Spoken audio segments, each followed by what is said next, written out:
Hello students, welcome to our channel A to Z পরীক্ষা। তো আজকে আমরা এই প্যাসেজটা ট্রান্সলেশন করব। তোমরা অলরেডি জানো তোমাদের জন্য কিন্তু 250টা প্যাসেজ বানানো হয়েছে, মানে চলছে কাজ, এখনও চেকিং চলছে সেগুলো।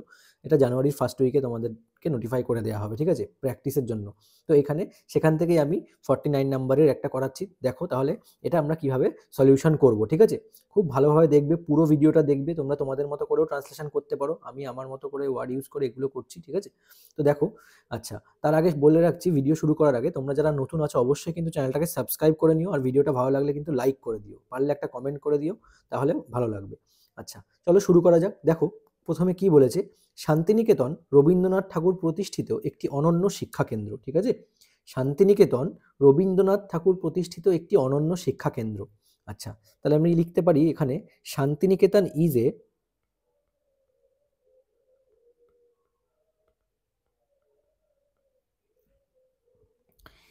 এ unique educational center established by Rabindranath Tagore.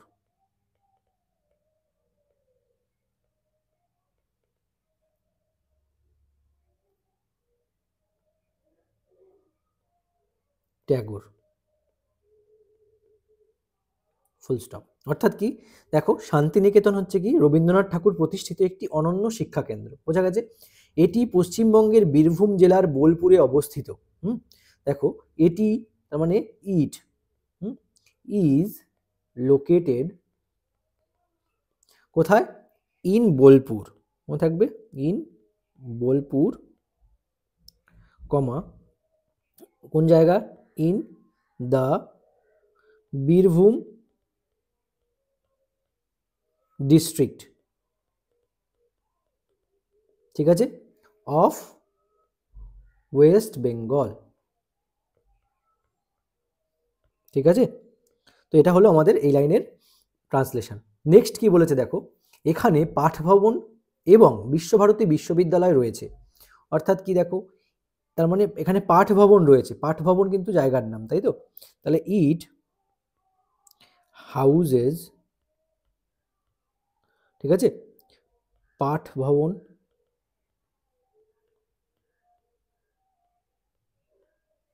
And, আর কি আছে, বিশ্বভারতী, তাই না,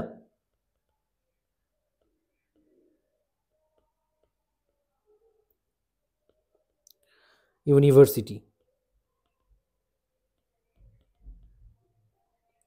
ফুল স্টপ, ঠিক আছে। তার মানে কি বলা হলো, এখানে পাঠভবন রয়েছে আর কি বিশ্বভারতী বিশ্ববিদ্যালয় রয়েছে, মনে থাকবে। তো এটা কিন্তু আমরা এইভাবে লিখবো যে ইট হাউজেস, হ্যাঁ, রয়েছে। আচ্ছা, নেক্সট কি দেখো, বলেছে কি যে শান্তিনিকেতনের শিক্ষা ব্যবস্থা প্রাকৃতিক পরিবেশ পাঠদান করার উপর গুরুত্ব দেয়, প্রাকৃতিক পরিবেশে পাঠদান করার গুরুত্ব দেয়। হ্যাঁ, তাহলে কি লিখবো, শান্তিনিকেতনের শিক্ষা ব্যবস্থা, তাই না, তাহলে the educational system, the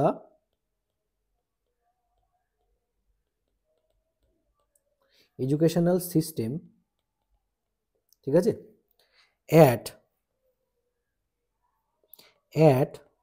Santiniketan, ঠিক আছে, এমফাসাইজ,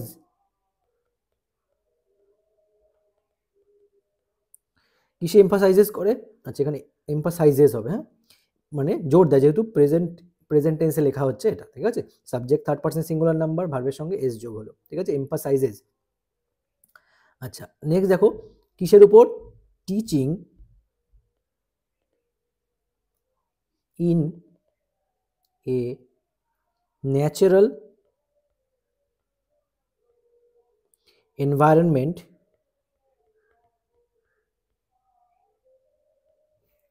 ফুল স্টপ। অর্থাৎ কি, যে the educational system at Santiniketan emphasises teaching in a natural environment, এটা ন্যাচারাল এনভায়রনমেন্টের মধ্যে, মানে প্রাকৃতিক পরিবেশে পাঠদান করার উপর কিন্তু গুরুত্ব দেয় শান্তিনিকেতনের শিক্ষা ব্যবস্থা, বোঝা গেছে। ঠিক এইভাবে কিন্তু জাস্ট তোমাদের কিন্তু খুব কঠিন প্যাসেজ কিছুই আসে না। তোমরা জানো ক্লার্কশিপে আগেরবার যে প্যাসেজটা দিয়েছিল 20 মার্কসের জন্য, কত ইজি একটা সিম্পল প্যাসেজ, আমি কিন্তু এটা সলিউশনও করে দিয়েছি, ঠিক আছে। দেখো এইরকম ধরনের প্যাসেজগুলো কিন্তু তোমরা পাবে, দেখতে পাচ্ছ তো। তো এইভাবে তোমায় কনস্ট্রাক্ট করতে হবে।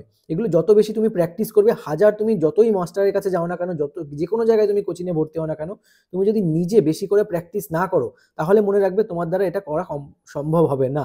তার জন্যই তোমাদের প্র্যাকটিসের দেয়া। আশা করি এমন জিনিস তোমাদের জন্য করে দিচ্ছি যার জন্য তোমাদের কিন্তু আর কোনো টিচারের কাছে জয়েন হতে হবে না। তোমরা যত প্র্যাকটিস করবে তোমরা তত বেশি পারফেক্ট হবে এই সেক্টরগুলোতে, ঠিক আছে। যত বেশি লিখবে তত তোমাদের স্কিল ডেভেলপ হবে। এর ওপরে কোনো স্যার তোমাদের কিছু করতে পারবে না। এটা আগে প্রথমে মাথায় ঢুকিয়ে নাও যে আমি যেখানেই যাই না কেন, আমার কপি চেকিংও আমার নিজের করতে হবে। এখন তুমি ভাবছো যে স্যাররা কপি চেকিং করবে, তাই না? তো ওগুলো তো তুমি কি করে বুঝবে যে না তোমার স্যাররা আসলে ঠিকঠাক এত স্টুডেন্টের কপি চেকিং ঠিক করে করছে কিনা, সেটাও বোঝার কোনো সম্ভাবনা নেই, ঠিক আছে। তুমি ভাবে যাক মার্কস পেয়ে গেছি একটা, হয়ে গেল, কিন্তু ওই রকম ভাবে হয় না। তোমাকে সেলফ অ্যানালিসিস করতে হবে।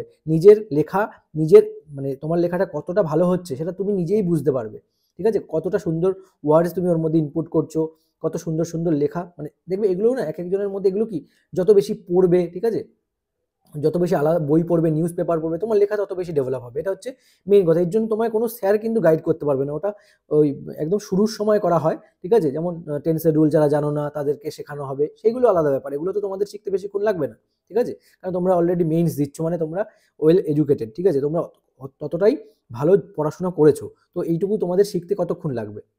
বড় জোর 1-2 ঘন্টা পড়লে তোমাদের রুল সমস্ত কিছু জানা হয়ে যাবে। এরপর কি মেইন ব্যাপারটা হচ্ছে প্র্যাকটিস, ঠিক আছে। The more you practise the more you lead, এটা মনে রাখবে সবসময়। হাজার কেউ বললেও তুমি যেখানেই বলো ওটা তোমার মনের শান্তি, কিন্তু প্র্যাকটিস সেট দিয়ে প্র্যাকটিস করো।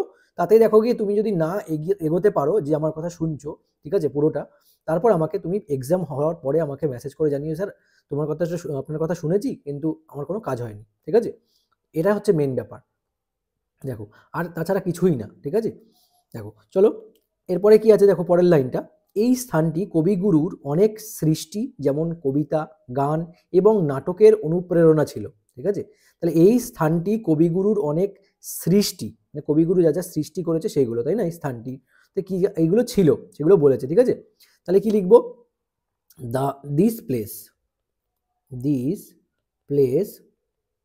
ঠিক আছে, ইন্সপায়ার্ড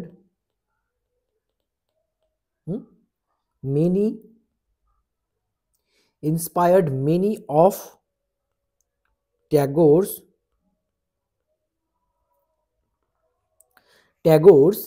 কি ইন্সপায়ার করে, ট্যাগোরস ক্রিয়েশনস, তাই তো,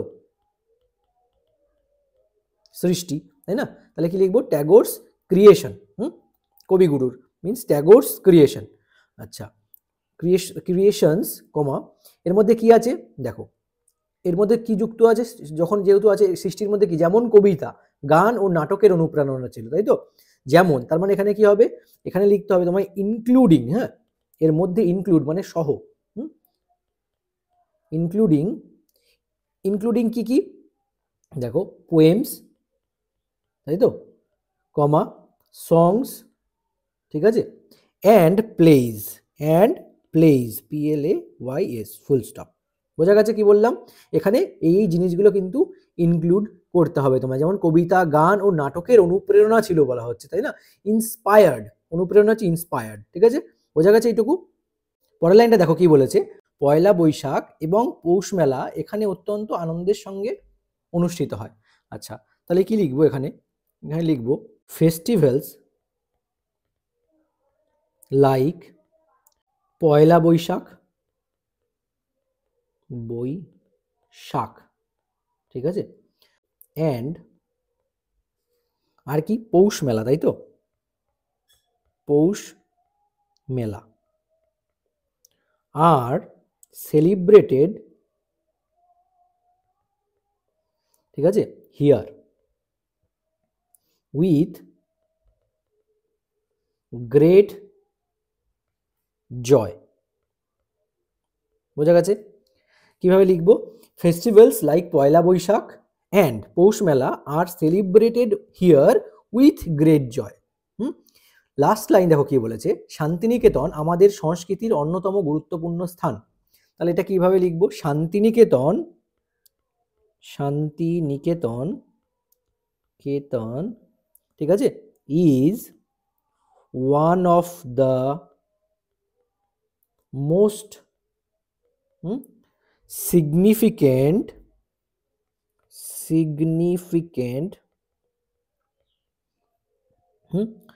cultural